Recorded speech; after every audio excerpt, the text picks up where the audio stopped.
Lips are crusty. I need to cut the flowers off of my oregano in the front. Plant cilantro up there. Replant some more cilantro. I really need to dig most of the soil out of my raised bed so that I can have a decent cold crop coming up. Where am I? Thinking I should do a few laps around the track. But I see school is getting ready to kick off. So, I'm not here for it. Are those sunflowers? And corn? Bitch. He didn't need to pull over. He just wanted to get out of my way. And what are you doing? Oh my goodness. Why is everybody in this moment?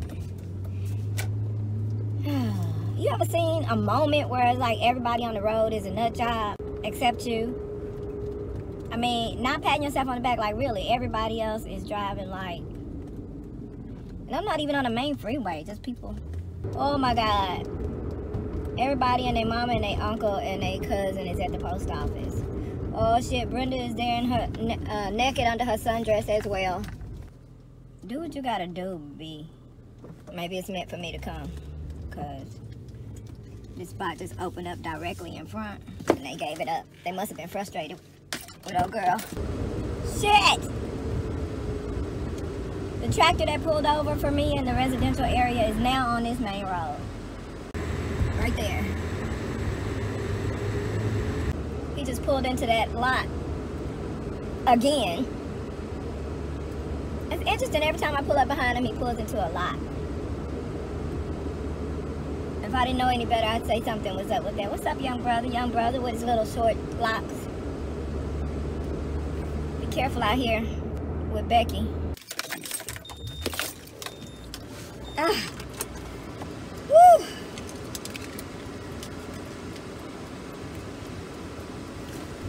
He doesn't even know that I know his name, but I do. Oh my God. Girl, go to the grocery store right now. Go to the grocery store. Go to the grocery store. I'll do it later. I'll do it later. I will. I got a lot of shit to do. A lot of shit to do. I thought dude was a door for a midget, a little person. But it was just a construction guy that was down in a ditch or a well or pipe or whatever. Car smelling like produce. I need to vacuum, shampoo my carpet. Look at that. Fat meat behind the elbow. Oh, it's a little bit less though. Just the least bit less. Oh, okay. He's actually mowing the lawns of the schools. So when he was pulling into those schools in front of me, it was not about you, girl. It was not about you. He was pulling in with the giant mowing tractor to mow the giant campus of the schools. The fact that the old produce smell in my car is actually pineapples and grapefruit makes it not quite as bad. But me first, bitch. People still got me wearing dog signs. Like in the city, asking for a friend. Yeah, the garden is getting ready for the school season. I can't believe. Time really does fly, and the older you get, the faster it flies. I had a dream, I think I recorded it. I told Mister about it, about my uncle the other night.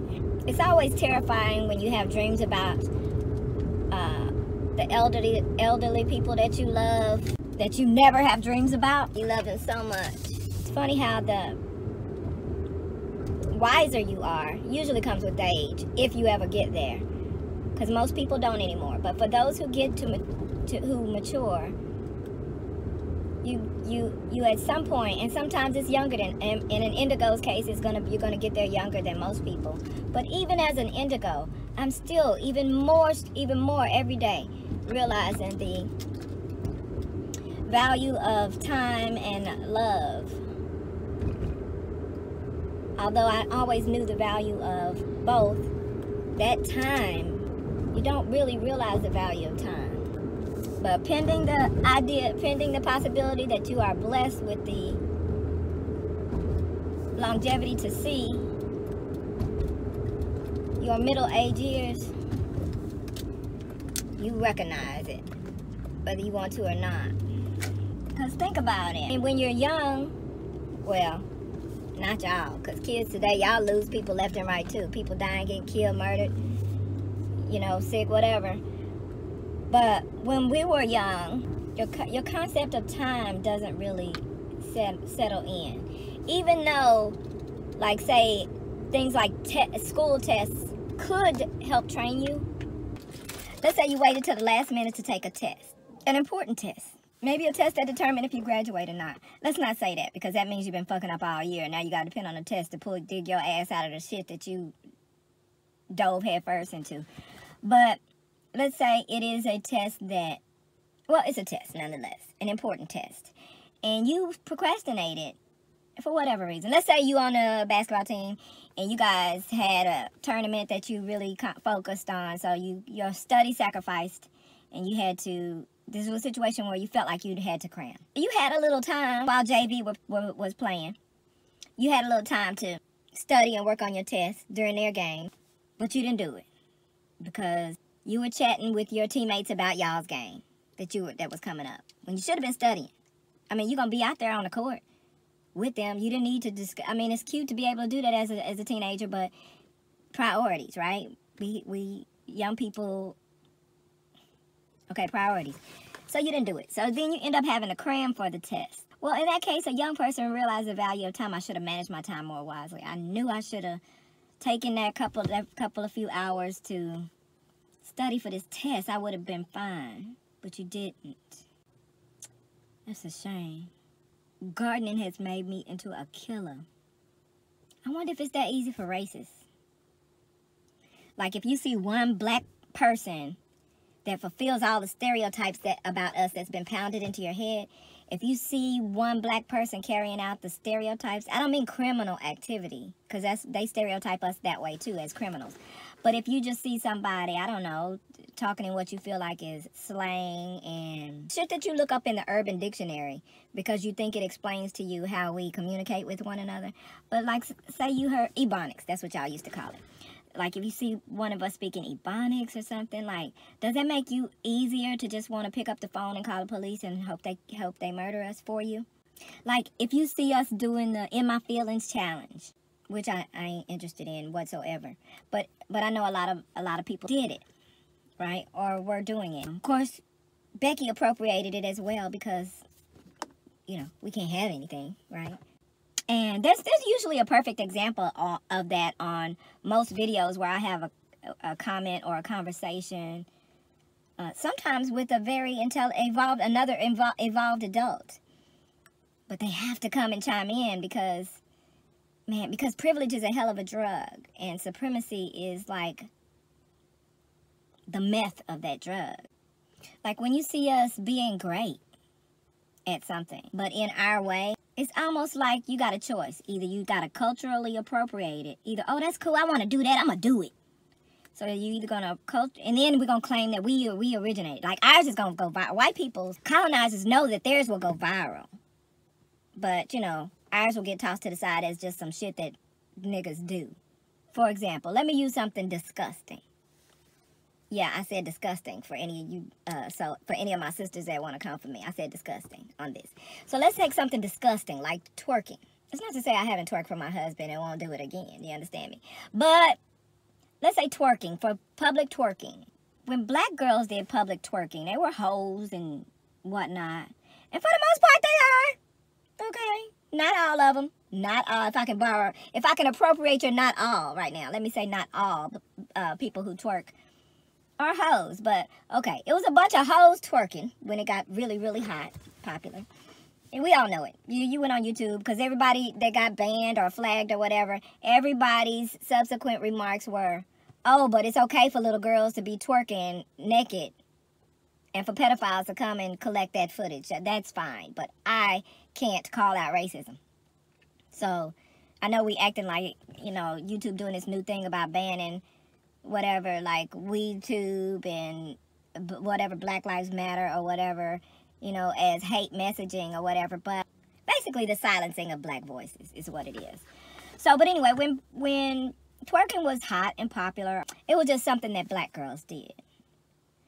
But then you had colonizers to appropriate it, and they would go viral. They would make 6 to 7 figures on their popularity for doing it. Like, I'm trying to think if I ever heard a good one. Have I ever heard a good white rapper? Yeah, let me know in the comments if y'all know some good white rappers. Yeah. And so before anybody does it, I'm not Eminem. I'm not here for Eminem. Iggy Azalea falls right into the straight up racist category, so I'm not here for that. T.I.'s girl. Oh, the irony, right? I'm trying to give credit where credit was due, but I don't know of any white rappers that I would credit for being a good rapper. Like, I'm not even, ooh, the baby rabbit it just hopped up. It literally just hopped up it's on the front porch right now. It's under that chair. Let me take a still picture. The baby rabbit that I was just eyeballing and wanting to kill has come from the backyard there, that back fence, around the house, up onto the front porch, y'all. It's chilling under the chair that they have on their front porch. It's gonna hop down there. There, it just hopped down. Did y'all see it?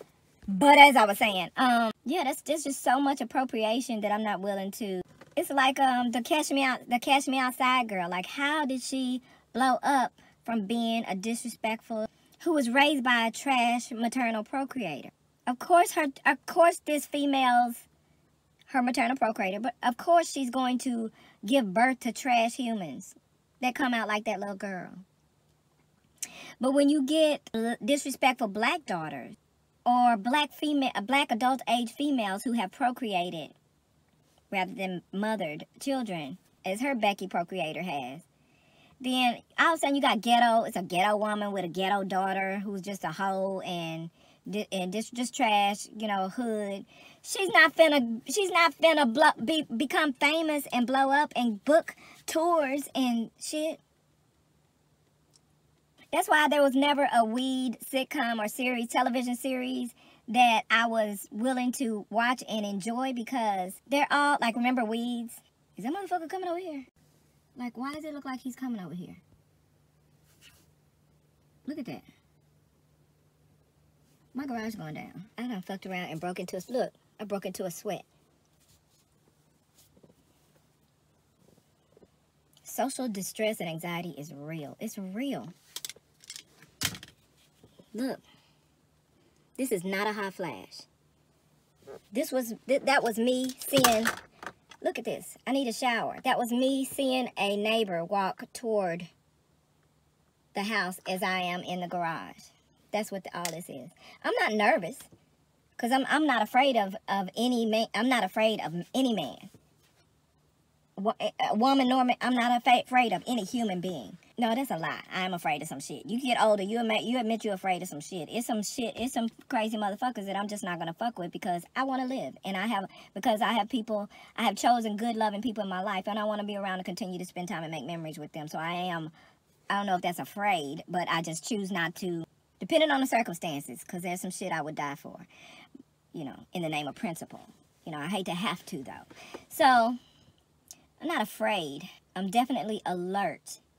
And knowing that I'm in the presence of someone who does not value my life or the life of anyone who looks like me makes me very uncomfortable. And even, let's talk about black person. If it were a black person, in this moment with my anxiety on high, I feel like I would respond the same way. But it would not remotely be a fear. It would be literally just anxiety, because I don't want to fool with you.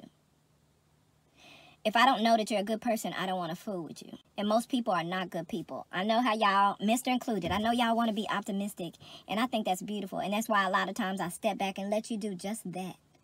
Because we need it. We need the optimism. But I'm a realist. I can't do it.